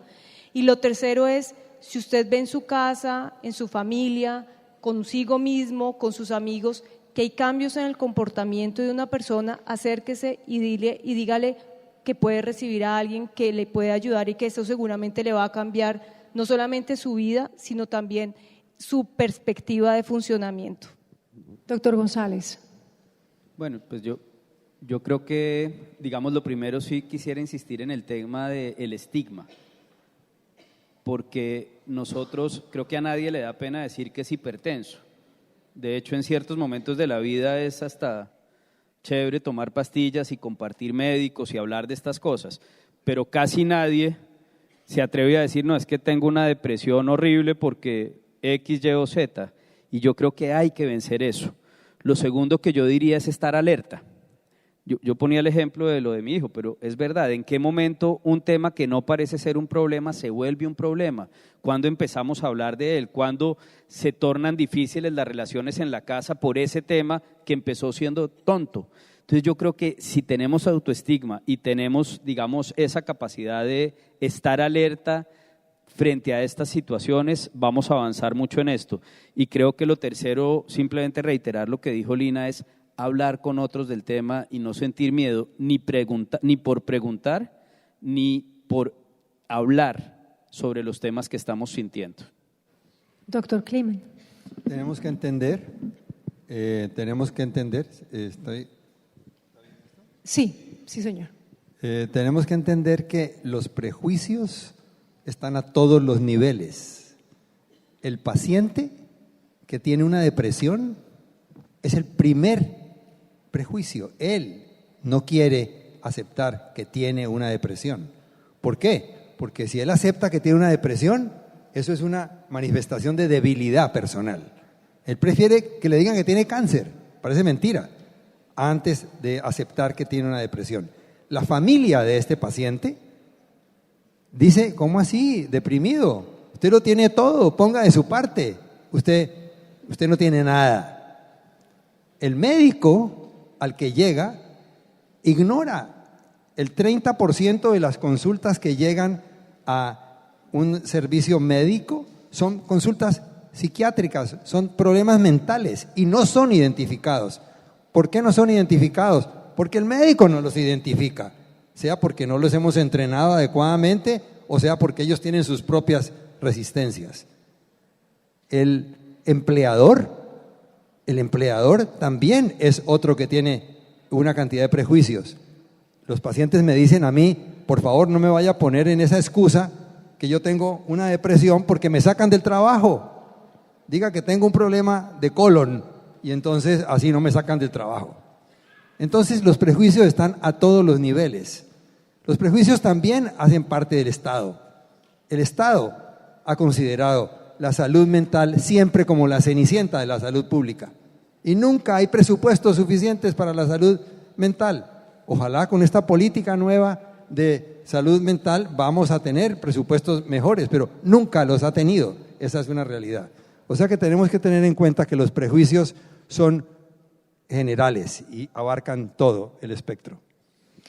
Pues muy bien, yo les doy las gracias por habernos acompañado y creo que en este momento, no sé si sea un atrevimiento de mi parte, pero me parece que la invitación en general es un poco a ser más generosos con el amor propio y el amor a los demás, para poder identificar, como decía la doctora Lina, no solo la felicidad, sino también la tristeza y sentir empatía con el otro cuando está triste y no irnos a un lado haciendo de cuenta que nada pasa, porque sí pasa y pasa mucho y en el silencio no se resuelven los problemas. Eso por un lado. Y por otro, que me parece que viviendo en un mundo como el que tenemos hoy en día, que nos invita al consumo de lo que está afuera de manera excesiva, es importante que en ese amor propio y en ese amor que generamos hacia los demás podamos reconectarnos con nuestras emociones. Creo que eso es vital, que podamos comprender que tenemos estados y que esos estados nos llevan a un bienestar o no y que son nuestros, que son importantes, que hay que prestarles atención para nosotros y para los demás. Esa conexión con nosotros mismos, ese sabernos escuchar, ese saber estar en este tiempo presente es fundamental para convertirnos en esos cuidadores, digámoslo así, de la salud mental. Creo que puede ser la invitación. Doctor Climent. Simplemente quiero añadir que una de las condiciones fundamentales del mejor terapista es saber escuchar. Esa es la primera. Si uno tiene que elegir una, es sepa escuchar. Y quiero terminar con una frase que mencionó ayer Adriana Guillem: hablemos desde el alma. Así es como realmente se comunica uno y hace psicoterapia. Muchísimas gracias por habernos acompañado.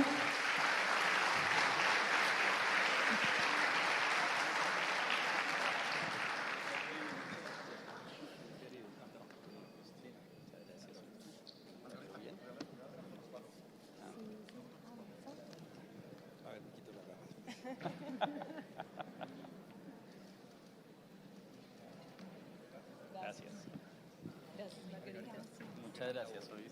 Fue un gran panel. Te salió divino. Ese era el mío, claro, estaba fijándolo, gracias. Bueno, pues creo que a todos nos queda claro que la salud mental es un tema que nos compete definitivamente y que todos colocamos una semilla para esclarecer este asunto que ha sido vetado y que ha vivido, como les decía, en las sombras desde el comienzo de la humanidad.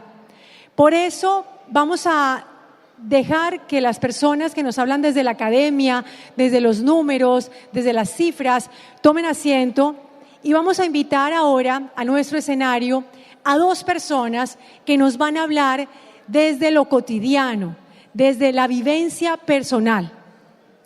En este momento yo voy a invitar a dos mujeres, dos escritoras, dos contadoras de historias que tienen mucho para contar en este día, que han sido valientes y que se han convertido en la voz de muchos aquellos pacientes que han tenido que vivir en esa oscuridad y en soledad sus experiencias con los trastornos mentales.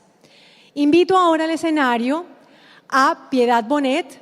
Ella es escritora y autora del libro Lo que no tiene nombre, entre otros muchos libros.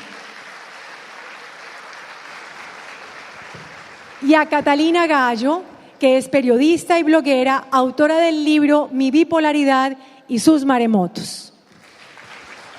Bienvenidas.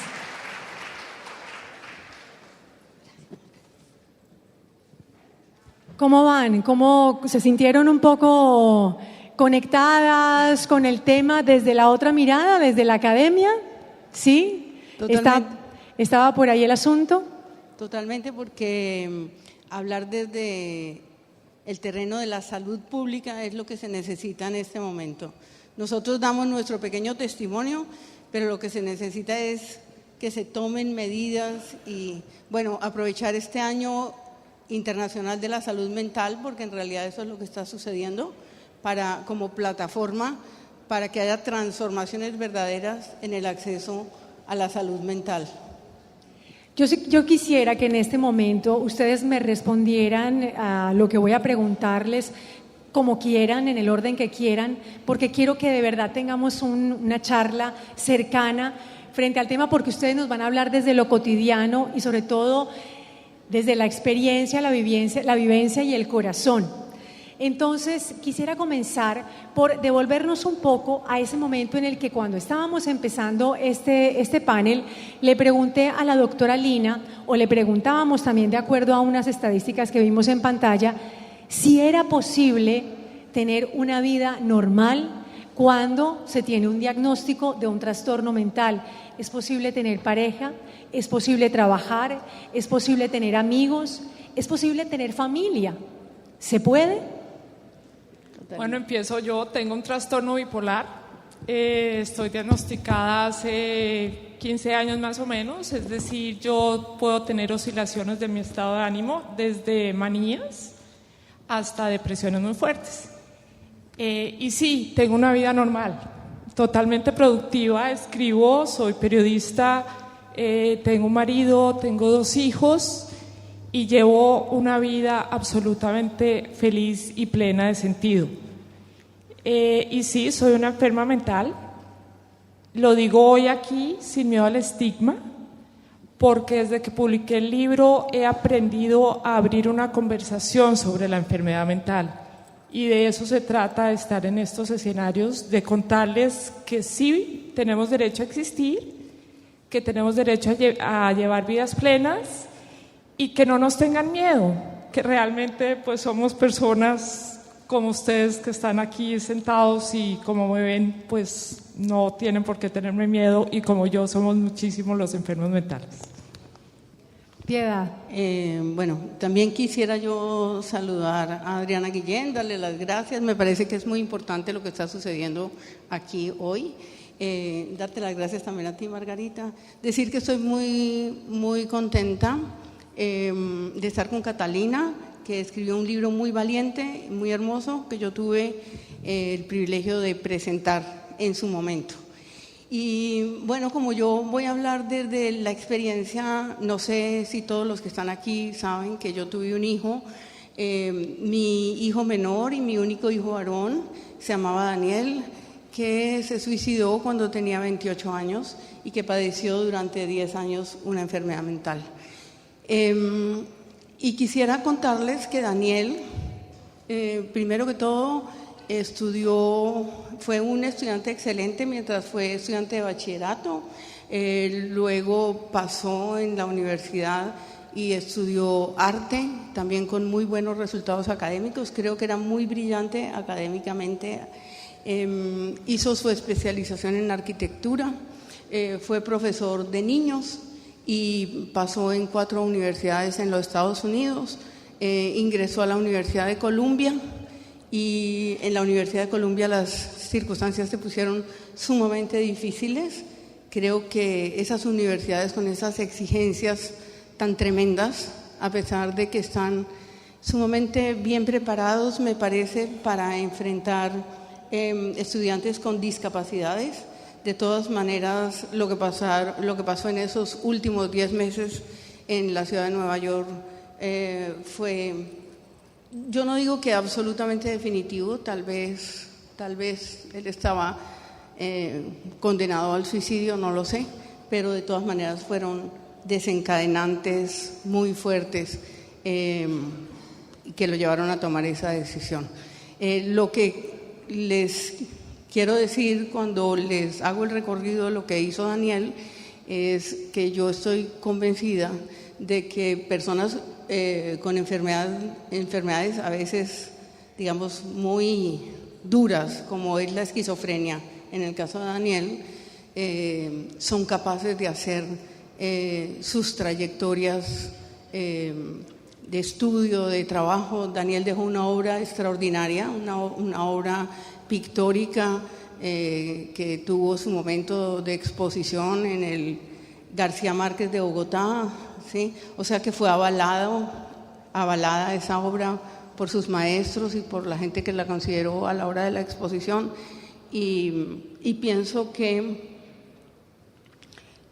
son personas capaces, y eso lo ha dicho Catalina de manera muy clara. Quiero decir también, tal vez para introducir otro tema, Margarita, que cuando Daniel murió, la mayoría de la gente no sabía que tenía una enfermedad mental.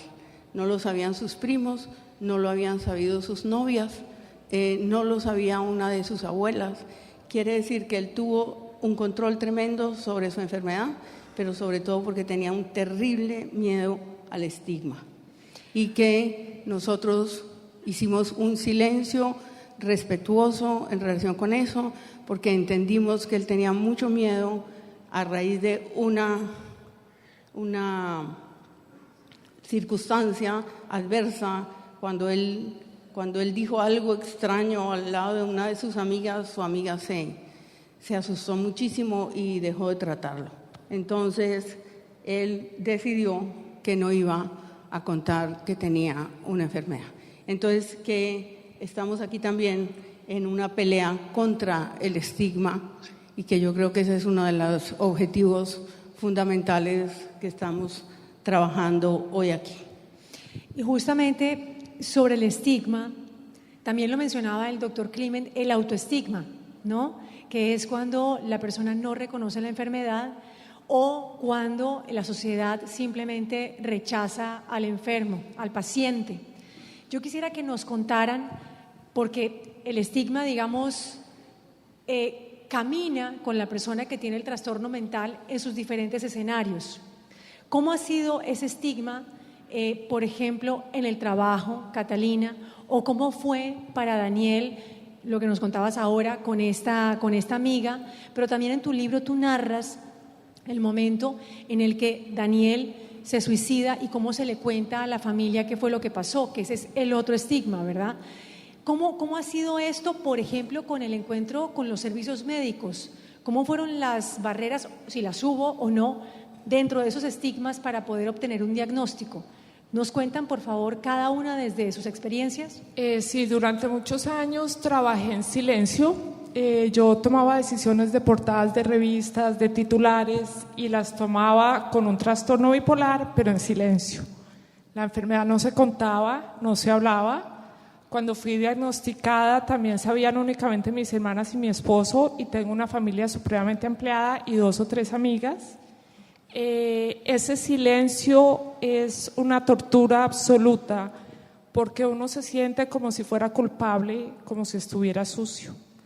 A pesar de que uno conoce lo que es la enfermedad y tiene claro de qué se trata, el rechazo social termina siendo mella en uno.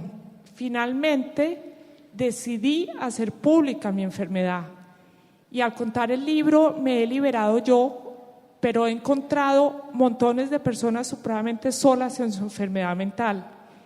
Me escriben por redes sociales, me buscan muchísimo, personas que no encuentran con quién hablar, a quien confesarle que tienen una enfermedad mental, y encuentran que hay una voz que los escucha. No necesariamente están buscando psicólogos, psiquiatras, diagnósticos, sino poder hablar de lo que les pasa porque están muy solos.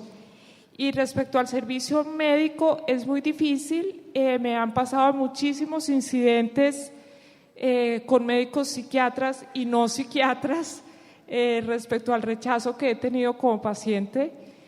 Por ejemplo, llegar a una consulta de urgencias por cualquier otra cosa y que me digan, uy, pero si usted es bipolar y está divinamente, ¿no? Pues es decir, sí, estoy divinamente. O una médica que me dice, pero confiéseme, ¿cuántas hospitalizaciones ha tenido? No, ninguna, pero no le puedo creer, todos los bipolares tienen hospitalizaciones. No, ninguna.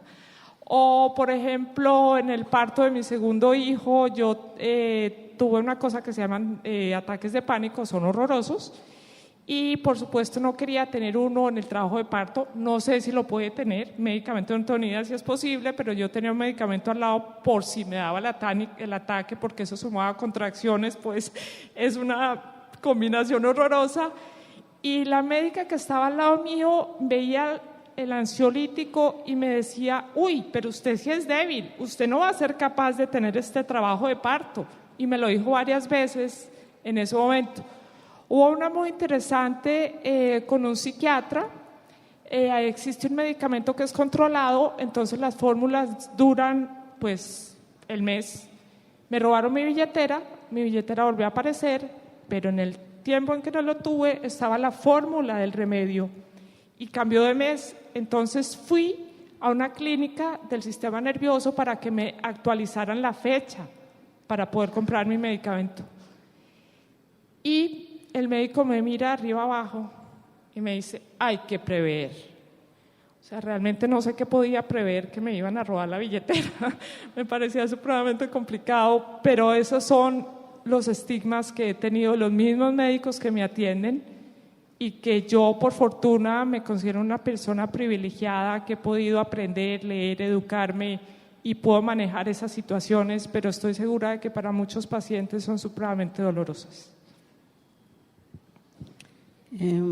Bueno, yo quisiera también decirles que más allá del conocimiento que me dio haber estado viviendo con una persona con una esquizofrenia durante 10 años, mis mayores conocimientos vinieron a posteriori.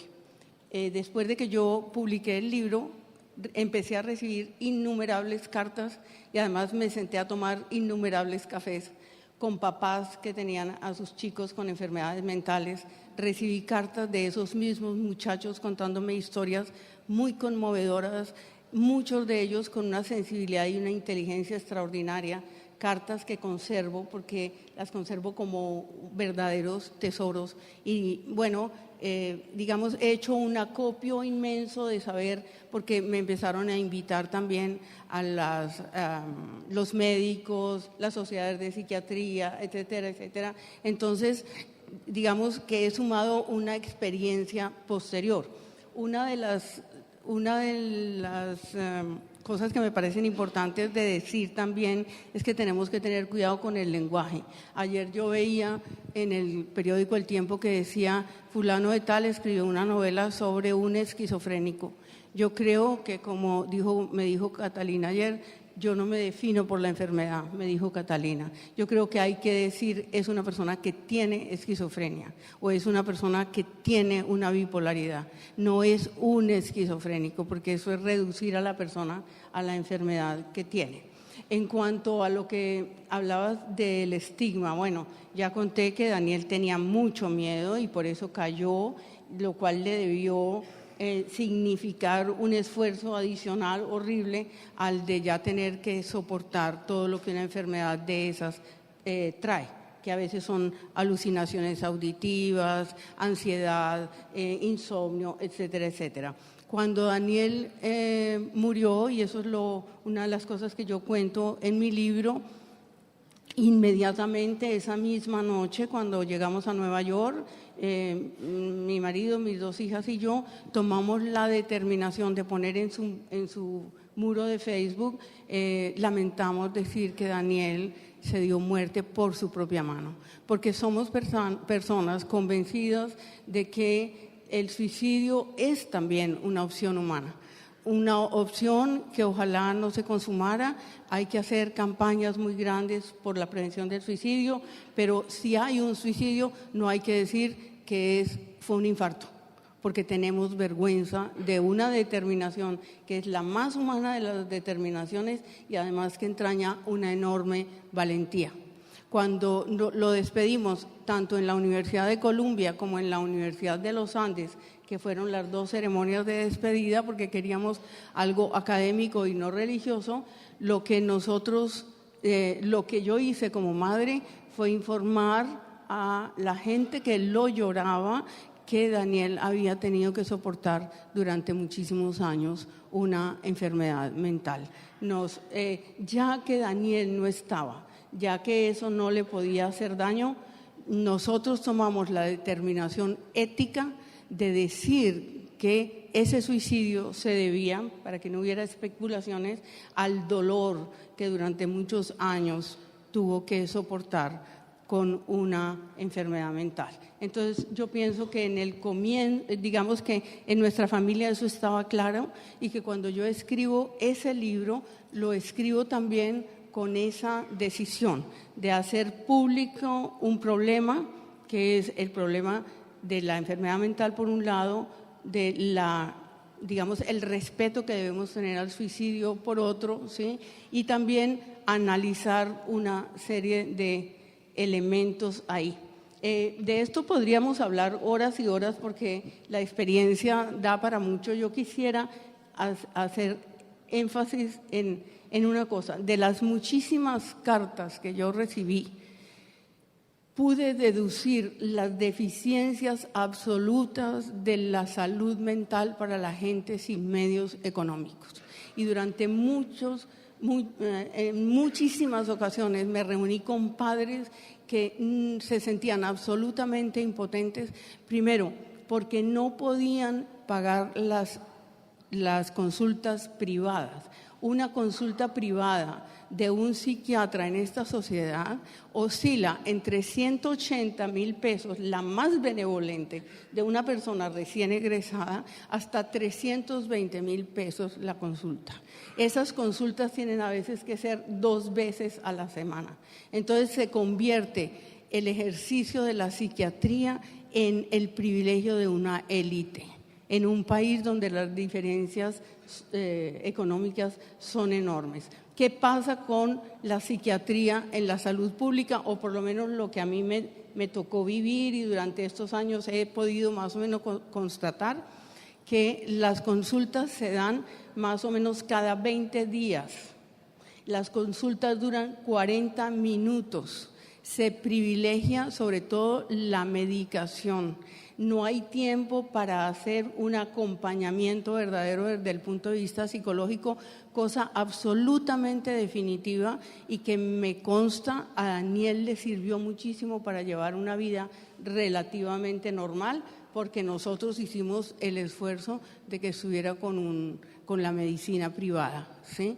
Entonces, estaba diciendo el doctor Ocampo que lo que tenemos que hacer son cosas universales, es decir, salud mental para todos, no salud mental para los ricos, salud mental para los pobres, para los soldados a los que se ha martirizado en esta guerra, para los excombatientes, para los niños de las escuelas que tienen ansiedad. Es decir, medicina, salud pública para la salud y salud mental para todos los colombianos. Eso es lo que yo espero que empiece a pasar ahora, que el ministro, que yo lo he visto antes de venir aquí, está realmente interesado en este tema, que creo que por primera vez en la vida hay un ministro que se interesa por la salud mental.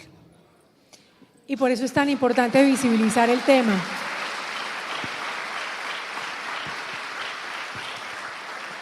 Por eso es tan importante visibilizar el tema, porque justamente cuando el tema se hace visible, cuando el tema existe entre nosotros y no se mete debajo del tapete, como cuando se barre y se mete debajo del tapete lo que no queremos que se vea, aparecen los recursos, tienen que aparecer. Y tiene que aparecer la posibilidad de que toda la población en el país tenga acceso a los servicios de salud para tener una buena salud mental, que por cierto necesitamos bastante nosotros en Colombia, que tanto hemos padecido la violencia, pero también que no sabemos cómo confrontar los momentos de paz.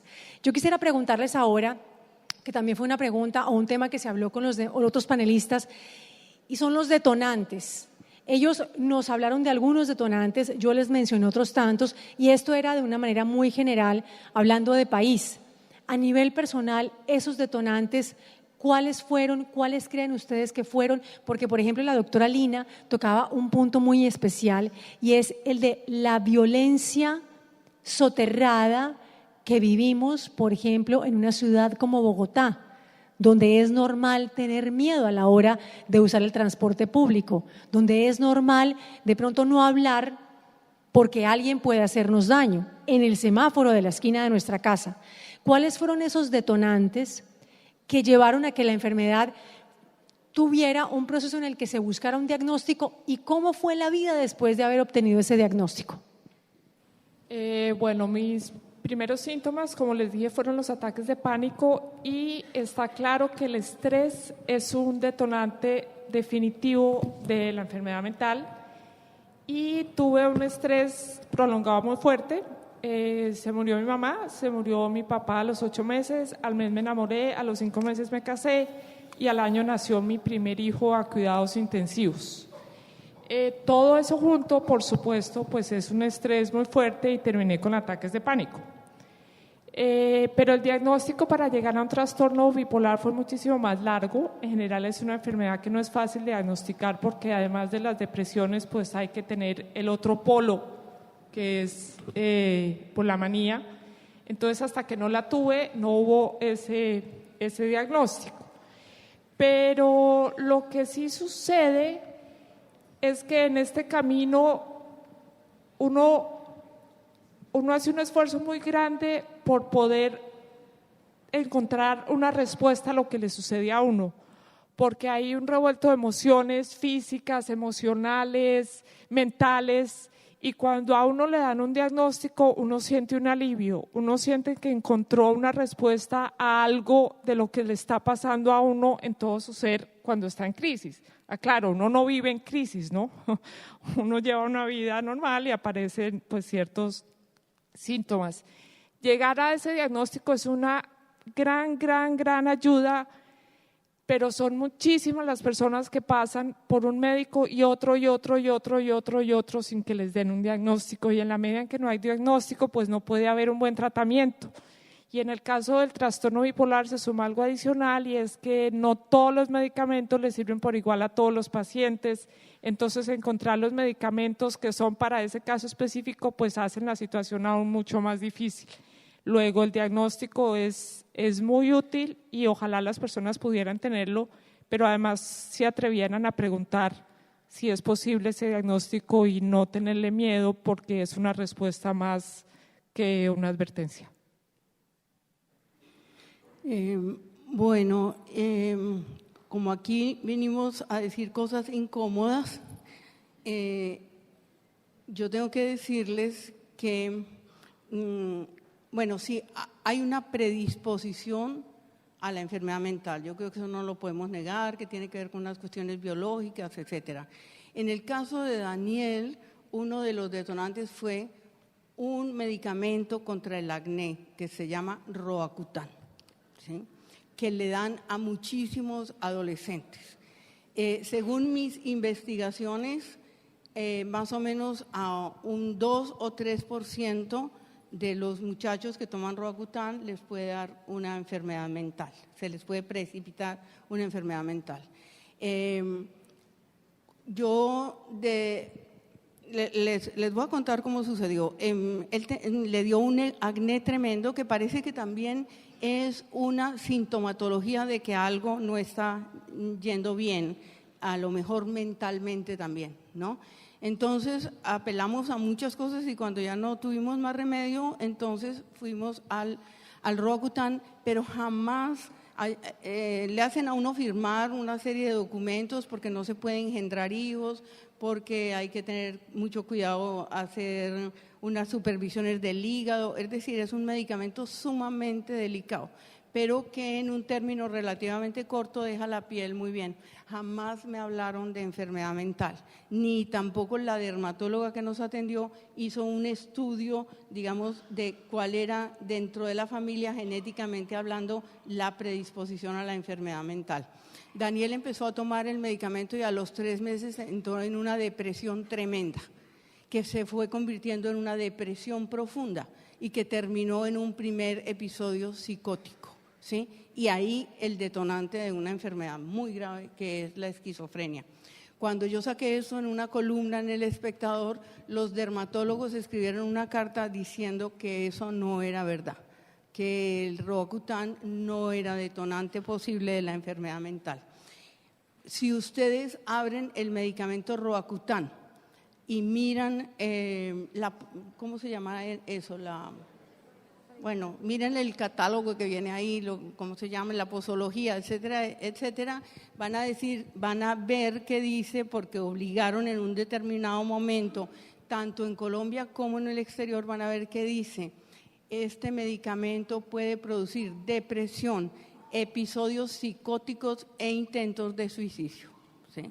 Entonces, a mí me parece que es muy importante que esas cosas también se ventilen, porque cada uno tiene derecho y los muchachos tienen derecho a tomar Roacutan y a que sus pieles quedan hermosas, pero yo creo que uno debe exigirle a los dermatólogos un estudio previo teniendo en cuenta las posibilidades de la enfermedad mental, hasta donde eso es posible, por supuesto. También el estrés es un enorme detonante y lo vi en muchísimos años que fui profesora en la universidad. Veía a mis estudiantes cuando eran presa de estrés excesivo por, digamos, las exigencias académicas. Muchos muchachos no están preparados y eso los lleva a la ansiedad, a la depresión, etcétera, etcétera, lo cual también me hizo reflexionar en mi libro sobre qué expectativas de éxito les estamos inculcando a los muchachos y sobre qué conciencia hay en las universidades sobre la enfermedad mental. En la Universidad de los Andes, donde yo trabajé 32 años, solo hasta hace más o menos 6 años empezaron a ventilarse las cifras de suicidio en la universidad. En las universidades se suicidan por lo menos 2 estudiantes por semestre, ¿sí? Y en algunas más de 2 estudiantes por semestre. Entonces, de manera que pienso que ahora ya por fin hay una conciencia y se está incrementando en las universidades algo de eso, ¿sí? ¿Y preguntabas alguna otra cosa, Margarita? No, esas dos preguntas en una, porque ahora lo que quiero es un poco tomar la frase que es muy bella y conmovedora del libro de Catalina, que tú mencionabas, en la que ella dice: mi enfermedad no soy yo, mi enfermedad no es mi esencia. En esa medida, quisiera que habláramos un poco, ya que hablamos del diagnóstico y del estigma, que volvamos al autoestigma, ¿verdad? Porque de pronto Catalina nos puede decir en qué momento tuvo el miedo, no solo de hablar, sino de sentir que lo estaba viviendo, de asumir que el diagnóstico estaba ahí y de querer no volver atrás, sino de seguir adelante con un tratamiento, que eso puede en algún momento ser una de las barreras que el propio paciente coloca solamente por temor. Pues yo tuve la fortuna de que acepté muy fácilmente el diagnóstico, pero es que lo que la enfermedad me hizo hacer fue realmente grave. Es decir, quiero aclarar que lo hace la enfermedad, no soy yo, ¿sí? La enfermedad me hace asumir cierto tipo de comportamientos. Lo que hice fue tan grave que realmente yo me asusté y sabía que tenía que hacer algo para ponerle a este freno. Yo había puesto mi vida en peligro y había puesto en peligro la vida de otras personas. Está narrado en el libro totalmente escueto como es, sin miedo, sin tapujos, porque de esto hay que hablar así, de verdad y con todo. Y por eso aceptar el diagnóstico fue fácil para mí, porque había sido supremamente grave y tuve conciencia muy pronto de que a esto había que frenarlo. Pero tengo claro muchas personas de las que me buscan por redes sociales que les cuesta mucho trabajo, y a nosotros los pacientes no es fácil mirarse uno al espejo y decir, a ver, es que yo me chiflé, y yo hablo así, a la gente no le gusta, pero es que yo me chiflé, ¿sí? Esto no es fácil. O las personas que se miran y dicen, yo me intenté suicidar, no es fácil. Créanme que decírselo frente al espejo, pues toma su tiempo, y elaborarlo y procesarlo, pues sí, no es fácil. Ahora, una vez uno lo hace, pues la vida cambia radicalmente. Yo creo que la tendencia es a la negación. Una persona con una enfermedad mental grave tiende a negar esa realidad en sí mismo, puede ser durante años, ¿sí? En realidad no tengo eso, ¿sí? En realidad, bueno, ayuda a que los médicos tienen mucho miedo de los diagnósticos, a que no dicen las palabras. A mí me costó muchísimo trabajo. Daniel me preguntó, mamá, ¿qué es lo que yo tengo? Y yo le dije, mi amor, tienes una esquizofrenia. Fui la primera persona que dijo esa palabra delante de él, ¿sí? Porque yo pensé, dentro de mi pura intuición maternal y nada más que eso, que a él le convenía más enfrentar esa horrible noticia, ¿sí? Que ignorarla como lo habían estado haciendo ignorar todos los médicos, ¿sí? Es también muy importante que la familia no lo niegue, ¿sí? Porque la negación también cobija a la familia, cobija a los amigos.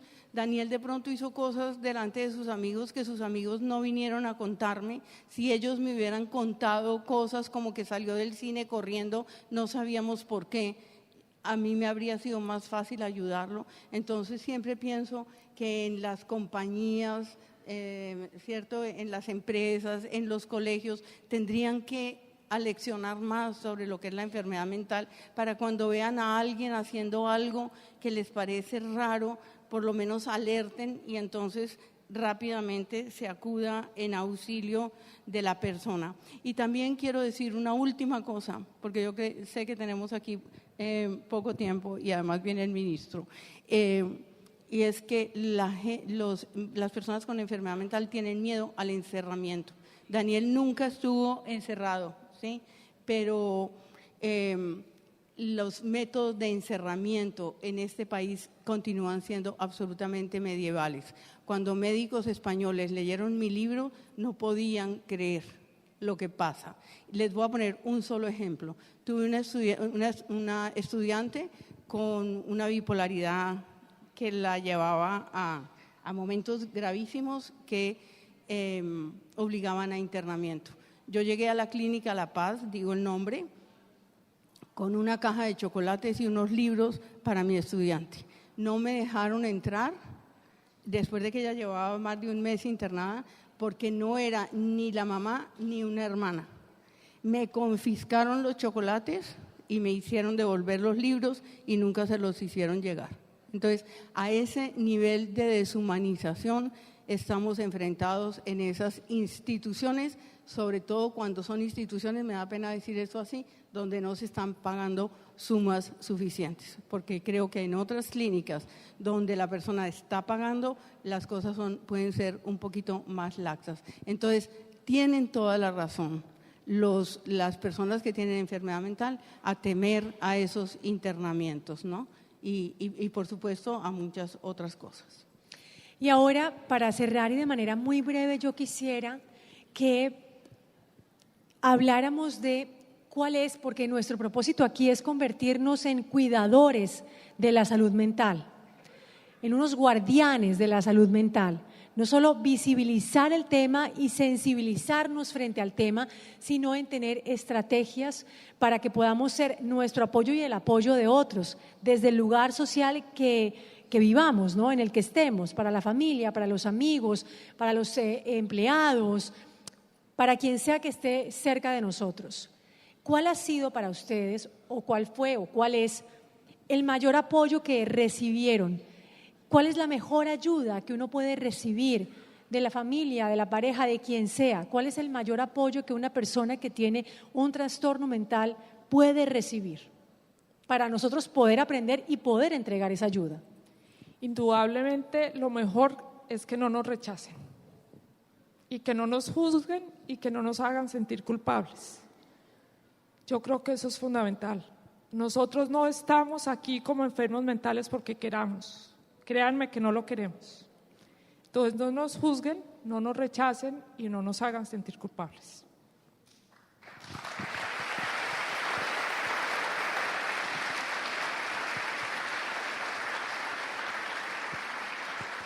Y yo diría, tú dijiste una palabra ahora muy importante, amor. Yo creo que cuando hay amor y se rodea a esa persona y se le da confianza y tú vas a poder, y esto es como tener diabetes, que te tomas la droga y vas a poder, ¿sí? Cuando hay ese amor, y cuando hay ese amor de los psiquiatras. Cuando los psiquiatras, entiendo que no lloren en el consultorio, pero que estén llorando por dentro sería lo ideal, ¿sí? Yo después hablé con algunos psiquiatras. Me acuerdo uno como lloraba porque su paciente se había suicidado. Yo creo que yo sufrí, y eso lo cuento en el libro, lo sufrimos todos, la falta de empatía y la falta de humanidad, y en el momento preciso la ausencia del psiquiatra que necesitábamos. Daniel en una sala, habiéndose tomado todas las pastillas, y nosotros llamando a un psiquiatra que no contestaba y no contestaba y no contestaba, hasta que tuvimos que ir a tocarle a la puerta. Entonces, sensibilización del cuerpo médico y amor, los maestros con sus estudiantes, la gente con la familia que rodea al muchacho, los colegas con la persona que sufre depresión. Si hay amor, yo creo que el mundo se mueve mucho mejor.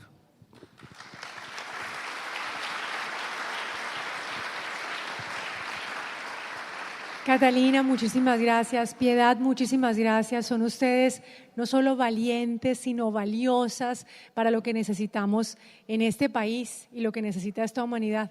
Amor y generosidad con ese amor. Muchísimas gracias por sus palabras y por ser la voz de muchos que necesitan ser escuchados por nosotros. Gracias.